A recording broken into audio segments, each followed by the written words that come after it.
You're listening to The Corbett Report. CorbettReport.com. Welcome, ladies and gentlemen. Welcome to episode 341 of the Corbett Report podcast. Welcome to the driverless future. So, do you want to see something really incredible? I mean, something mind-blowing, something you will scarcely believe? Watch this. Yes, for the benefit of those listening to the audio version of this podcast, I'm doing something that is truly phenomenal right now. I'm driving a car. Yes. Oh, wait, that isn't so incredible to you? That's not so amazing? You're not gasping in anticipation of what will come next? Well, look back on this podcast 20 years from now, and you may very well see this in a very different light. What am I talking about? Well, of course, I'm talking about the driverless future technologies that are now starting to come into view. And we are starting to be exposed to the propaganda conditioning that will eventually habituate us to the idea that driving a car, physically steering, choosing where to go, choosing how fast to go there, and choosing what to do in the event of some emergency situation will be taken out of our control. And as I say, you've probably seen this conditioning already starting in the last few years, and perhaps no better example of that kind of propaganda conditioning can be found than in the recent Kia advertisement/propaganda piece called Peter Returns, in which the driverless technologies are being withheld from the masses that are clamoring from them by the evil Captain Hook, and it's up to the valiant Peter and Tink to go and save the day and defeat Captain Hook and release this technology to the masses. Yay, we have driverless technology. It is a fascinating piece of propaganda conditioning, but since this is an audio podcast, I will refrain from playing and analyzing the video in this podcast. But I think, as I say, you've probably seen this starting. You've seen the press starting to come out to condition us into this driverless technology future. And it's not all positive press. It's not all singing the praises of this driverless technology. No, that would be too simplistic. I think the powers that shouldn't be know how to properly engineer ideas into society, not just by throwing them out there, but by also throwing them out there in a way that, oh, maybe we should be careful about this. Oh, there's some problems with this technology, guys. We shouldn't just jump into this. And that is part of what I want to address today, because as I say, you've seen this issue popping up even in the news lately, precisely and specifically for one particular aspect of this driverless technology.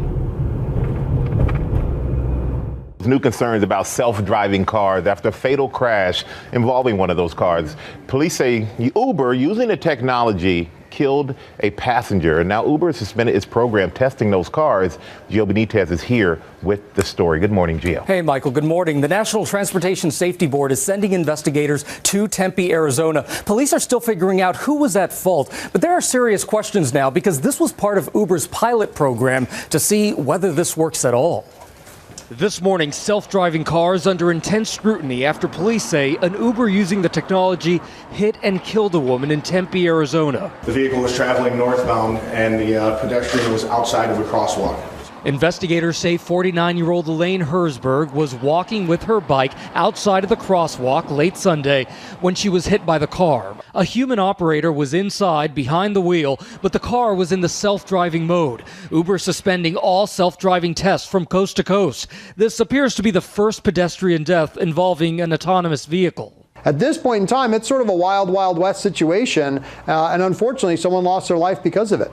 This morning, experts tell us it's time to hit the brakes on autonomous car tests for now. Self-driving cars are legal in Arizona and several other states, and there have been accidents involving autonomous technology. In Los Angeles in January, a Tesla crashed into a parked fire truck. The driver said the car was in autopilot mode. Nobody was hurt. But on the tragedy in Arizona, Uber's CEO tweeting, "Incredibly sad news. We're thinking of the victim's family as we work with local law enforcement to understand what happened." Yes, today we're going to be talking about self-driving cars, but we're not going to be talking about that particular headline-grabbing aspect of the self-driving automatic car phenomenon, i.e. the safety concerns. So these self-driving cars are going to start going crazy and driving everywhere and killing people left, right, and center. And I think there are a couple of reasons why we don't need to concentrate on that particular aspect of the problem of automatic driving technology, although it is a problem, obviously, but it is the headline-grabbing one. So, first of all, that aspect of this will be well covered in all various forms of media, even in the mainstream.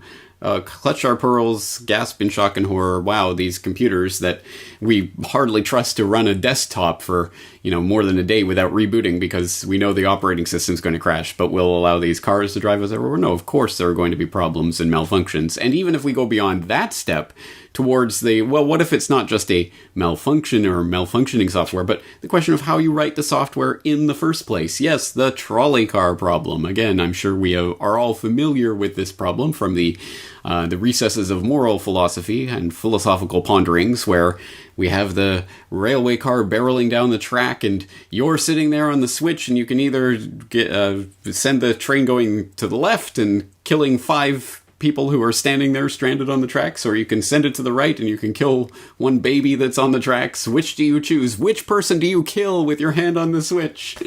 Because that's always the situation, and that's always the only alternatives provided. Well, here is seemingly a real-life version of the trolley car problem that actually may come into existence. What if you're in the car, and instead of you driving, what if it's the computer driving, and the computer has to make the decision? Does it swerve to the left and hit the baby carriage in the middle of the pedestrian crosswalk, or does it swerve to the right and hit the bus full of school children, or does it go straight ahead and pummel into the elderly man on the other side of the street, or do you just sacrifice yourself and go off the edge of the bridge and fall into the water and die?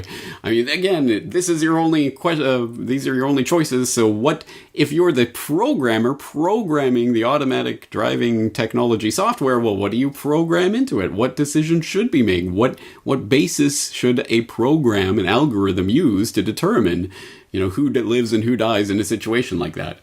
I mean, drive for 18 billion hours and you might encounter a situation like that once. But anyway, here's a real world example, and who gets held responsible for the outcome of that sort of situation? Is it the car manufacturer? Is it the person who was in the vehicle at the time? Is it the software developer, or the person who contracted the software developer? I mean, there's certainly some issues to be worked out there, and it is fascinating, which is why this is the aspect of self-driving car technology that gets all of the attention. But it itself is a form of psyop, because it gets us thinking that the only real issue, the one little thing to wrinkle that needs to be ironed out, and then we can have this self-driving technology and everything will be okay, is just to determine, well, what about the trolley car problem? What about the safety issues? What about if there's a malfunction or something? What kind of overrides are there? If those are the only issues and the only problems that exist with this technology, then it's not an insurmountable problem. And yes, maybe it's not 100% soluble, but 99.99999% of the time, for 99.999999% of the people, it will work well enough. And that's the calculated risk that we take every single day going out onto the roads, knowing that thousands and tens of thousands and hundreds of thousands of people around the world are dying on the roads every single year. It is a calculated risk to get in a car at all, whether you're in control or not. So it's only a question of how safe they can make it, and whether people will eventually overcome that fear, that ick factor behind the I'm not driving this, I can't trust it. And that ick factor exists. I remember the first time I was ever at an airport with one of those automatic going between terminals, shuttles that they have, and hey, there's no one driving this. What if it malfunctioned? I mean, that thought, of course, will occur to people the first time they get in that type of situation, but the 100th time, the 1,000th time, the 100,000th time, the millionth time, it will be just background noise. And when it works a million times, we are inductive reasoners by nature. We will generally tend to trust the million and first ride. So I think the safety concern is a diversion, a psyop. They want you to concentrate on that.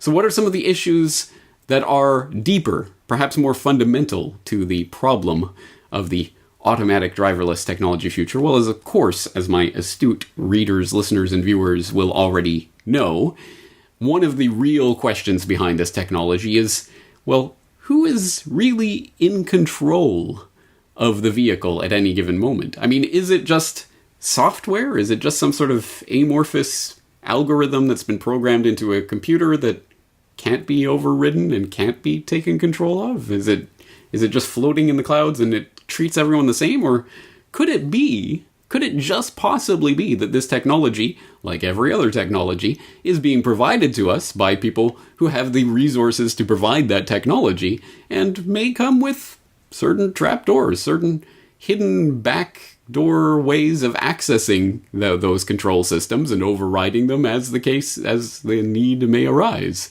Well, whose need and in what situation?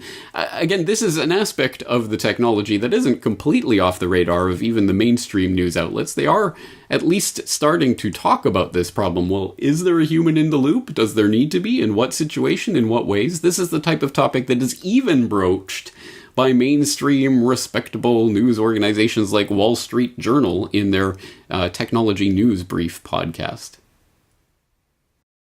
So I'd love to get a little bit more of an understanding of the actual job in and of itself. Can you describe what some of these remote operators do, and what does their job entail, and how does it work with the self-driving car tech? Well, let's be clear what we're talking about here, because there's two kinds of technologies that are emerging. Okay. First, Waymo isn't using a remote control system like you think of as somebody sitting in an office driving a drone somewhere on the other side of the world. The company says that they don't have the ability to in real time move the car remotely. Some companies, such as Phantom Auto, a startup here in Silicon Valley, they have created technology that they say allows them to drive the car from their office and not have anybody in the vehicle. And so those are two different kinds of technology. So what Waymo can do, and Waymo's not alone, others such as General Motors Cruise Automation and car tech supplier called Aptiv, they are developing a way to communicate with the vehicle. So let's say the robot car is driving down the street and it comes upon a stalled vehicle in its lane. You know, it looks like a stalled vehicle, but it's not quite sure. So the vehicle, the robot car, has the ability to come to a safe spot and say, let's ping that operating center, that command center, and say, hey, I think this is a stalled vehicle, yes or no.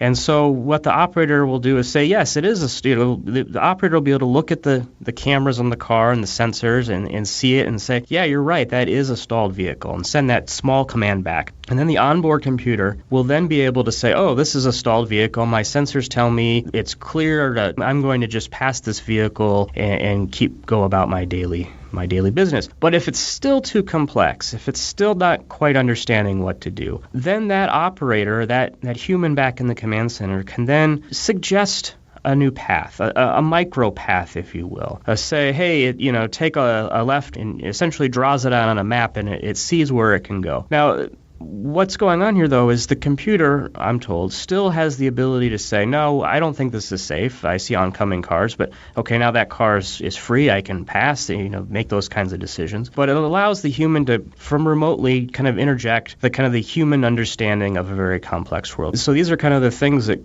self-driving car developers are thinking about. How do you manage these kinds of situations?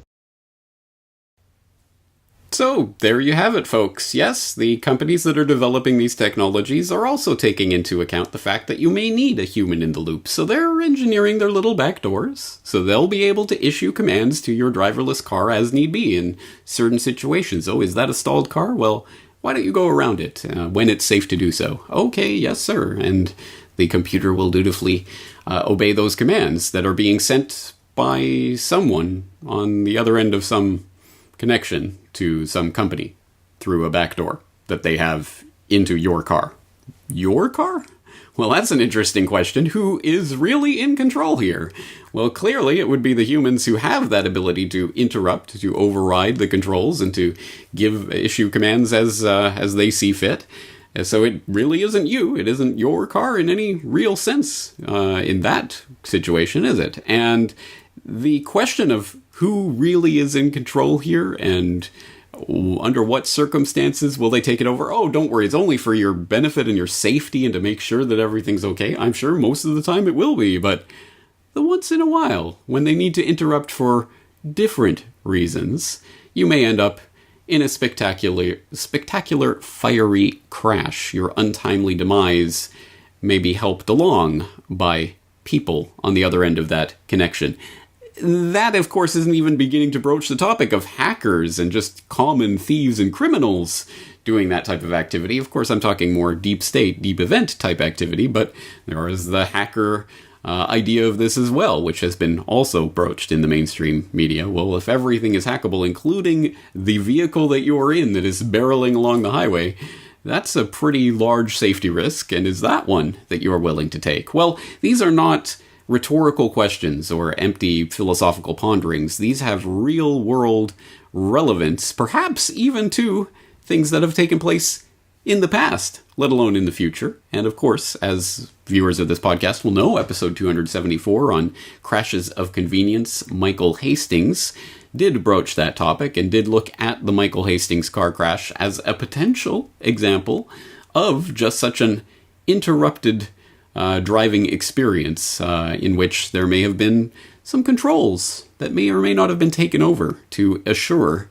that Michael Hastings did not reach his destination that fateful evening. So that is a possibility, and it's not crazy conspiracy theorists like myself broaching that possibility. It is, as I pointed out in episode 274 of this podcast. Please go and watch it or listen to it again for the full detail. But as former national counterterrorism czar Richard Clarke pointed out, well, was maybe Michael Hastings could have been hacked into by some alphabet agency. Isn't that interesting? Or, not just Richard Clarke saying it, also DARPA, our friends at the Defense Advanced Research Project Agency, warning about the hackability of cars in the modern era. Good afternoon. Right, so we've been hearing a lot today about the importance of improving computer security. As Dan just alluded to, though, it's not just traditional computers that we need to worry about. There are many other kinds of systems as well. The slide that's been omitted showed a result of the researchers at UCSD and the University of Washington hacking into the dashboard display of a typical American sedan, making it show that the car was going 140 miles an hour while in park. Drilling down a little bit, modern vehicles consist of between 30 and 100 embedded control units, which are essentially small computers connected via CAN bus. These cars are required by law to have a diagnostic port, typically located under the steering wheel, that allows mechanics to download diagnostic information and to perform software updates. In a first paper, the researchers from UCSD and the University of Washington showed that if they could touch the CAN bus through that diagnostic port, they could take over all of the functionality of the car that's controlled by software. And in a modern automobile, that's pretty much everything. The brakes are controlled by software because of anti-lock braking. The acceleration is controlled by software because of cruise control. And in those fancy new cars that can park themselves, even the steering is under software control.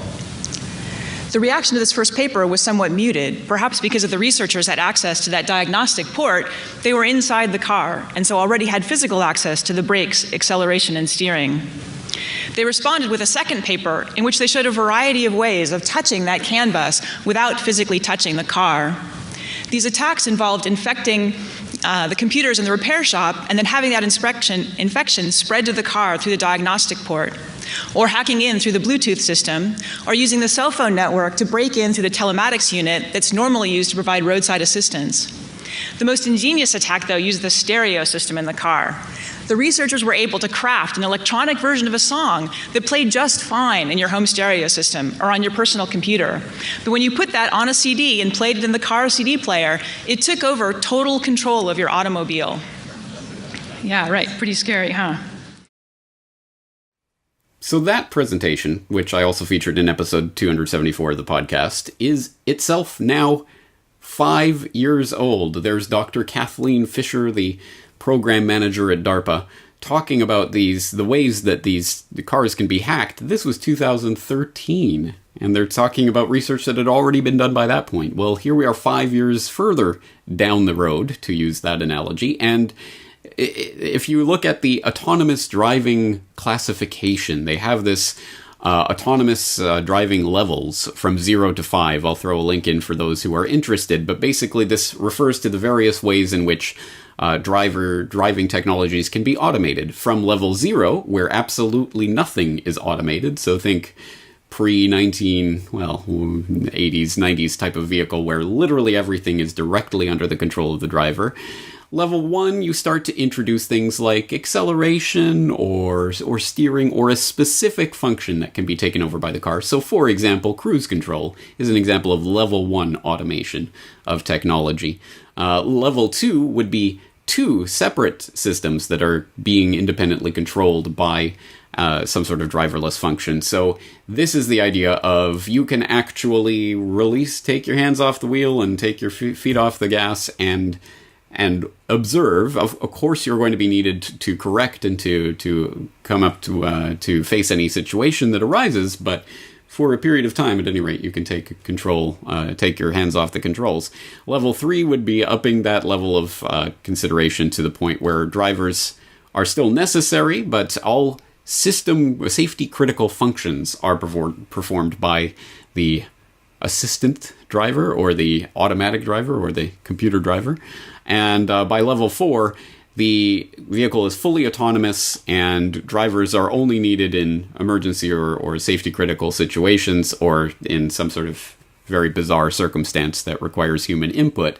By level 5, the highest level of automation, it's literally, there's nothing. There's no steering wheel. There's no controls you can take over. You are literally at the complete mercy of the computer. So the presentation that we just watched talking about the various ways your cars can be hacked in ways that could very easily kill you, we're just essentially talking about level 1 technology. Steering control or cruise control, lane centering, that sort of thing. If that can be hacked, you could very easily be killed.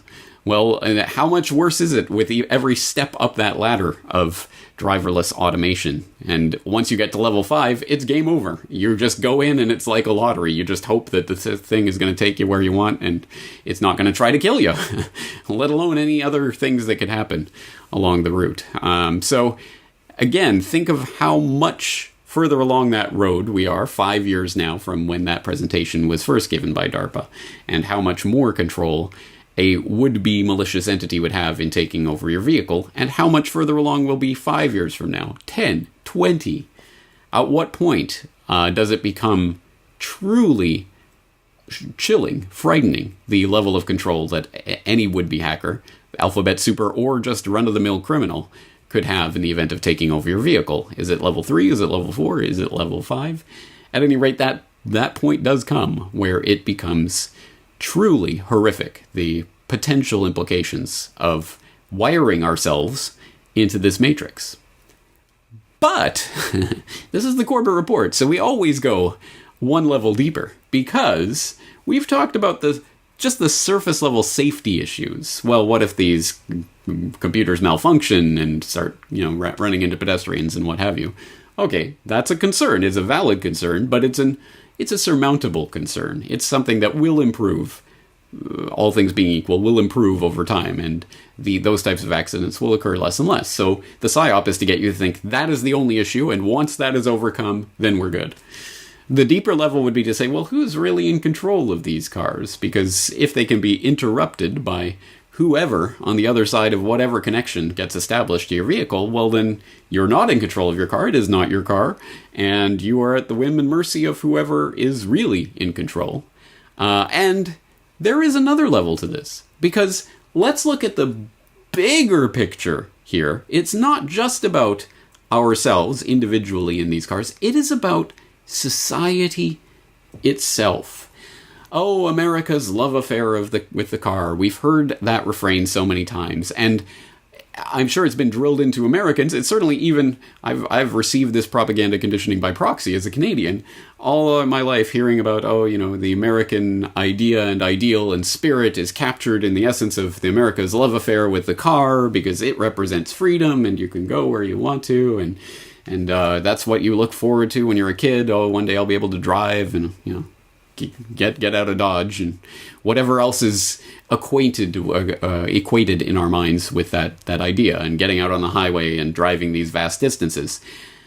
as I broached momentarily in How Big Oil Conquered the World, that entire idea, that system, that way of organizing society was itself engineered into society as part of a business plan, essentially, that was spearheaded in the 1950s especially. There was, of course, that period where I talked about with the scrapping of the light rail networks that were the primary mode of urban transportation in the early part of the 20th century in the United States and elsewhere. And then, of course, the buying up of those rails and scrapping of them by conglomerates, including the big oil players and their cronies in the automotive industry, to make people use their own personal vehicles more. And another important step of that was to eliminate rail as an intercity, as a long-distance option, by creating the interstate highway network.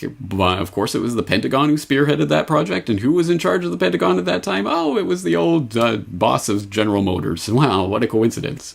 So I talked about that in How Big Oil Conquered the World. But that gives you, I think, at least a sense, a window into the bigger picture here, which is that society itself, our entire conception of the world and how we travel through that world, and the way the world is even ordered, physically ordered and structured around us, depends on this infrastructure of the roads that have become the dominant form, the dominant mode for people to transport themselves.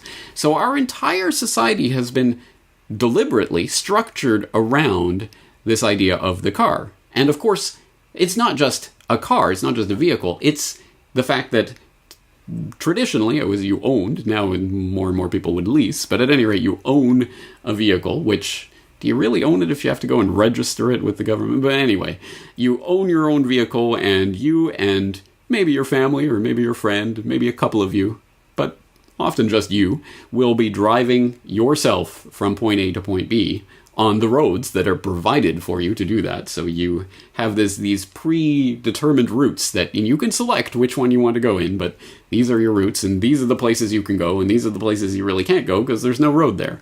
The geographical reality of the roads and the space they open up and the space they close off is a type of limiting, a restriction of our previous freedoms that, again, is incomprehensible to us, having grown up and lived our entire lives in the road-structured society.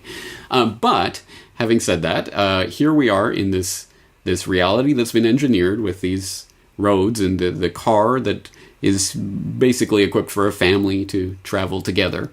And you own it, and so you have to have a place to park it. So we have driveways and garages, and we have parking lots in various places. Well, what if we turn from that sort of society into a driverless car society? You don't control the driverless car. Do you need to own a driverless car? Well, why? I mean, I'm sure there will be plenty of companies that will, maybe Ubers or their equivalents in the future, that will be happy to have a fleet of these driverless cars all around, and you just use your Fondle slab and call one up, and it shows up in your door within 2 minutes, or your money back, or whatever, kind of deal they offer. And you hop in, and it takes you to where you programmed it to.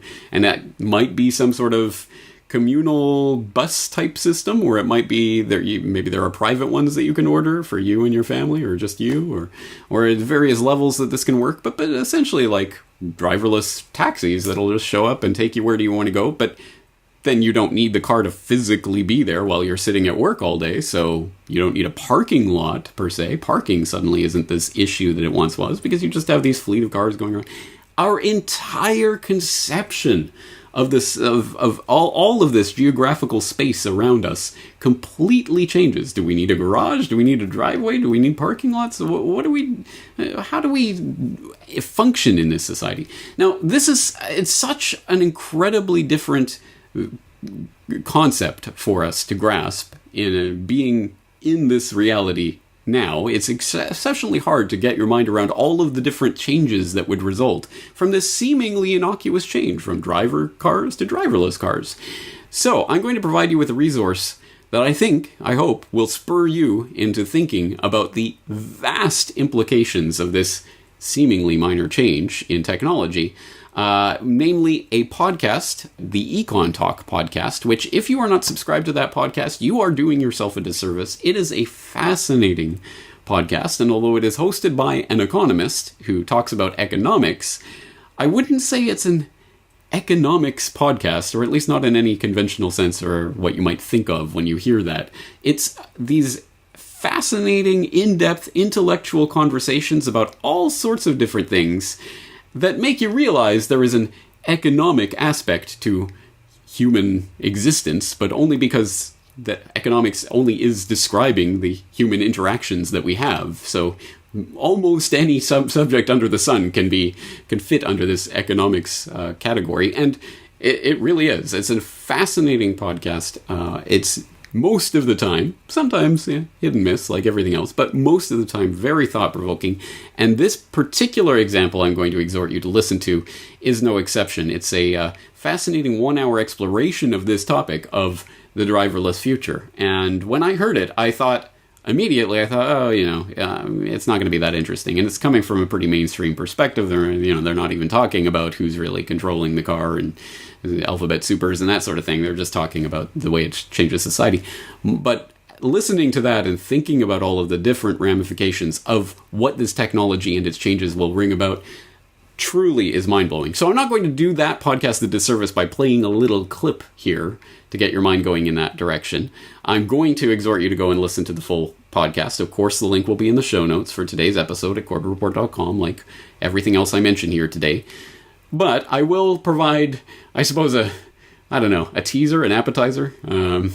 At any rate, something to get your mind going in that direction from the much less thought-provoking and not at all recommended radio/podcast Radiolab, which I've referred to disparagingly here on the program. I mean, I suppose it's not the worst program that's ever existed. I just do not like the whiz-bang, gee-golly editing and sound effects and nonsense and chicanery they do, and the dumbing down.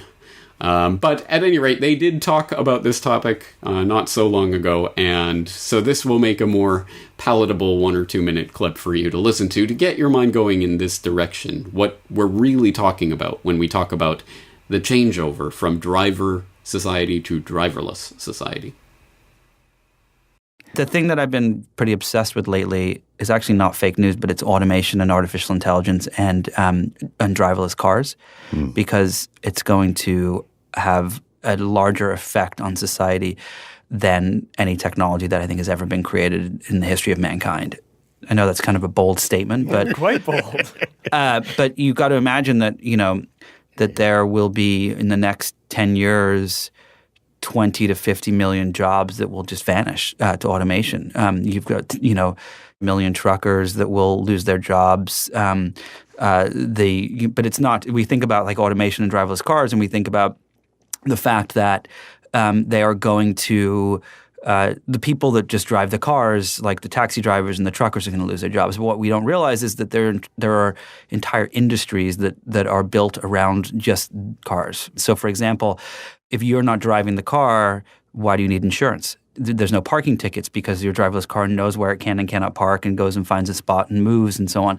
If there are truckers that are no longer using rest stops because driverless cars don't have to stop and pee or take a nap, then all of those little rest stops all across America are affected. People aren't stopping to use the restrooms. They're not buying burgers. They're not staying in these hotels and so on and so forth. And then if you look at driverless cars to a next level, the whole concept of what a car is going to change. So, for example, right now, a car has 5 seats and a wheel. But if I'm not driving, well, what's the point of having 5 seats and a wheel? You could imagine that you take different cars. So maybe when I was on my way here to this interview, I wanted to work out. So I called a driverless gym car.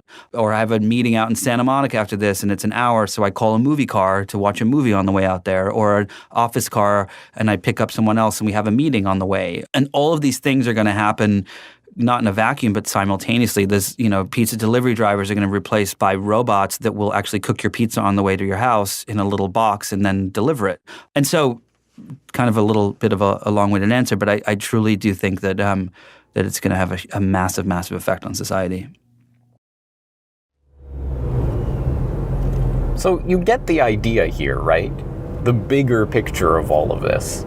It's not just a question of a changeover in some technologies. It's not just a question of the safety risks that poses. It's not just a question of the risks of the basically control that this gives the oligarchs who wield the technological power to literally control where certain individuals go and whether or not they live or die in their little, what could end up being suicided machines, to use the Michael Hastings example. It's also that the entire infrastructure of our society has been hardwired by these roads that have become the dominant way that we organize and structure our daily lives, our geography. Our geography itself is defined by these arterial lines that make up the access to the rest of the world. And as much as our freedom has been limited and curtailed by the development of this system, in which you are allotted and prescribed certain lines in which you can move and travel, well, what about when even the question of which of those lines you take and how you go there and whether you go or stop or speed up or slow down or steer the car, all of that is taken away from you. The amount of convenience continues to increase. The amount of human input continues to decrease. Turn your mind off, do other things. But gradually, it becomes less and less about an actual lived human experience and more about getting us sunk into the mediated matrix reality of nothingness that is going to define us in the future. And there's a lot of different implications for that. And I'm just trying to open this conversation up and start getting people to think about this. If not for the sake of people who are watching this or listening to this podcast here today in 2018, then perhaps for the sake of my children or my yet-to-be-born grandchildren who may not even understand what it is that Grandpa was railing about when he said, I would never get in one of those driverless car death traps. Why? Why is it? It's a much deeper issue than merely the issue of safety, which can and probably will be mostly overcome. And that's the whole point. They want you to get you to believe, well, as long as it's safe, then it's okay. But it's not about safety. It's not about convenience. It's about the human experience and what it is becoming and what we want it to become. Some very deep philosophical points here. So I hope you will check out that podcast, the Econ Talk podcast, that really, I think, lays this out in a way that's quite thorough and quite engaging intellectually. And of course, I'm always interested in hearing your thoughts on this topic.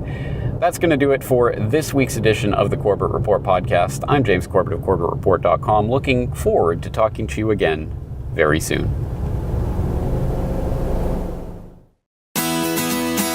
The Corbett Report is brought to you by the Corbett Report subscriber, a weekly newsletter featuring James Corbett's International Forecaster editorial, recommended reading and viewing, discounts on Corbett Report DVDs, and once a month, a subscriber-only video. Sign up today to start receiving your copy at CorbettReport.com/support.